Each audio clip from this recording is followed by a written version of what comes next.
I feel as though it became a home when my son and I were confirmed quite a few years ago. And you feel a responsibility for your family at this home.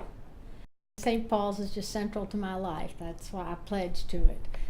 It is central to what goes on in our city, providing a spiritual foundation center. What St. Paul's has grown to mean to me is an extended family for us. We raised our children here. When I was on bed rest with my twins, meals kept coming for months from St. Paul's, from people I didn't even know. So I feel like it's a part of our family, and I feel like now we are a part of other people's family. The dedication of so many different people that do so much and do it so quietly and never say anything about it. They just do it. It's really an exhibition of love and caring that I wish I could be better at, a part of.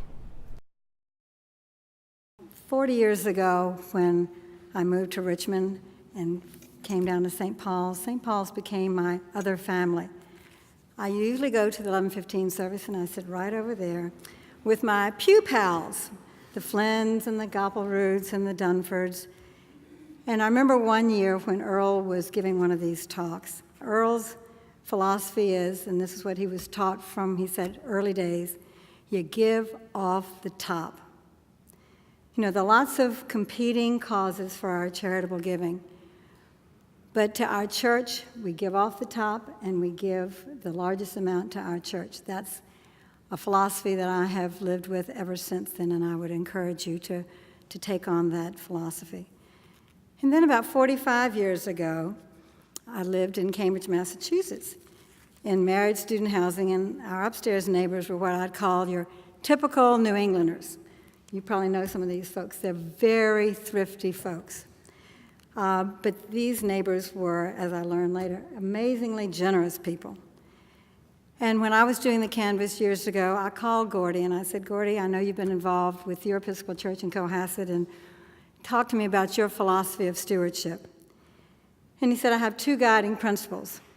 One is there's this need to give.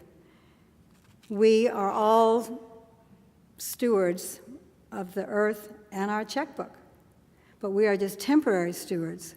We have been blessed with so many gifts, and we have the need to give back. It's good for our heart, and it's good for our soul. And the other guiding principle he talked about was the principle of no strings attached.